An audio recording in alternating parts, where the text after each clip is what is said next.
नाउका block अंतर्गत गबरी नदीपठा मणिकर्णिका घाट जगला दास मठ प्रांगण में तृतीय नाउका फेस्टिवल द्वितीय संध्यार सभा और सांस्कृतिक कार्यक्रम अनुष्ठित हो जाइछि। द्वितीय संध्यार फेस्टिवल कार्यक्रम को ओडिशार शिल्प और वैषयिक शिक्षा मंत्री श्री संपत कुमार स्वाई उद्घाटन करी आम जगतसिंहपुर जिलार ए नाउका माटीर गौरवमय साहित्य संस्कृति और ऐतिह्य को उज्जीवित करने सहित जनसमूह भाईचारार मधुर स्मृति बांटिबार एक पर्व में परिणत होइछि। नाउका फेस्टिवल सभापति डॉक्टर चौधरी सत्य दासों सभापतित्व में आयोजित मह चिंताधारा को नहीं फेस्टिवल को आयोजन कर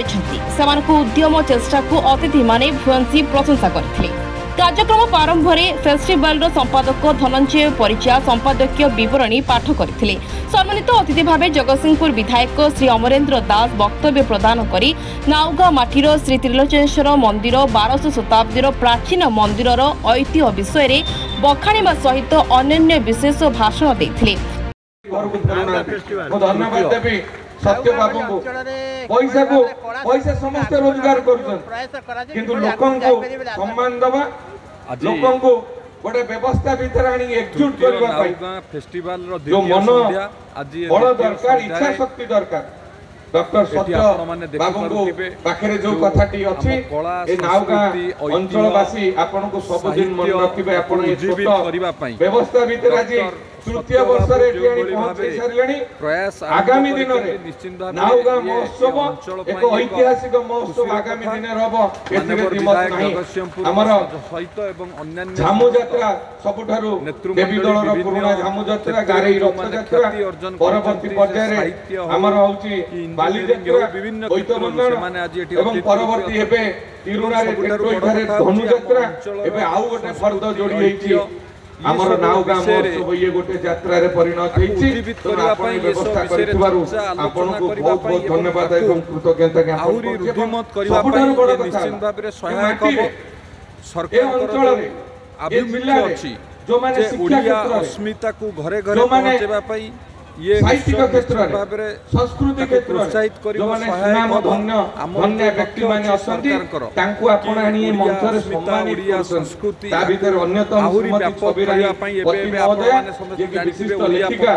तांको माटी रे आनी पहुंचे माध्यम रे तांको सम्मानित करछथि ये हम माटी पई गर्व कथा मंचल पई गर्व सारा सब जगह रे आपण देखुते नाउगा महोत्सव रे हमर इतिहास जानिबार लोक मान मंत्री महोदय विश्वास सृष्टि पचारुथले जे भाबे आमे ऐतिह्य संस्कृति को बजेबा पई एवं जगतसिंहपुर जिला विशेष कर सर्वधर्मर गुंडेश्वर महादेव मंदिर रे आमे जानिचे हमर एतो बळे तथ्य देखिली रिलेशन पूर्वरु थिले प्रमाण मिले मंदिर धर्मर लोक जहा की ता सहित आपणकर ओळखा नै साहित्य को कूଳରେ अवस्थित गुंडेश्वर क्षेत्र रे जो द्रुत अभिवृद्धि होची निश्चित भाबरे ओडिसा रे आम जिल्ला बंगवंश एवं राजा मानक द्वारा निर्मित ई प्राचीन मंदिर को जदी आमे देखिबा आज 2-3 वर्ष तळे ये निश्चित भाबरे आम जिल्ला को आगो प्राचीन मंदिर क्षेत्र रे किभଳି भाबरे क्षेत्र रे एवं अन्य क्षेत्र रे निश्चित भाबरे सहायक होबो। शेषे विशिष्ट साहित्यिक तथा लेखिका छबिरानी पति को नाउगा फेस्टिवल सम्मान में संबर्धना प्रदान करा जायथिला। ए तृतीय नाउगा फेस्टिवल उत्सव कटक स्थित ग्लोबल इंडियन मॉडल स्कूल पक्षरु आयोजित करा जायथिला। दीपद देखंतु मुख्य आकर्षण वर्तमान मुख्य अतिथि हम राज्य रे नुह समग्र देश रे हम जो प्राचीन कला संस्कृति रही सी अवक्षय द्वारा देश रे तेणु आमर मूल उद्देश्य है नाउगा माटी रे समग्र भारत वर्ष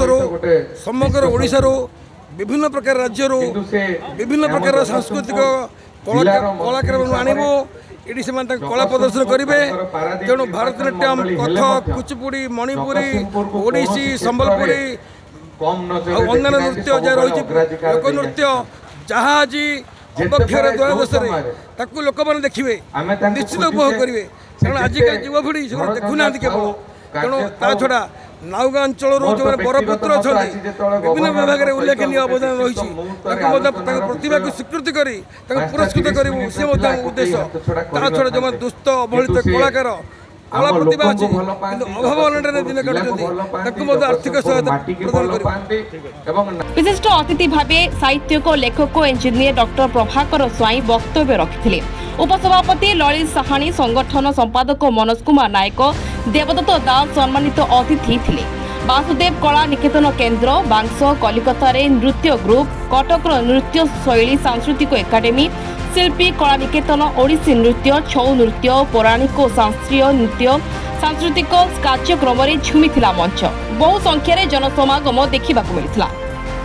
ଜଗତସିଂହପୁର ପ୍ରଶାନ୍ତ ମଲ୍ଲିକଙ୍କ ରିପୋର୍ଟ, ଦୁର୍ନୀତି ଲାଇଭ୍।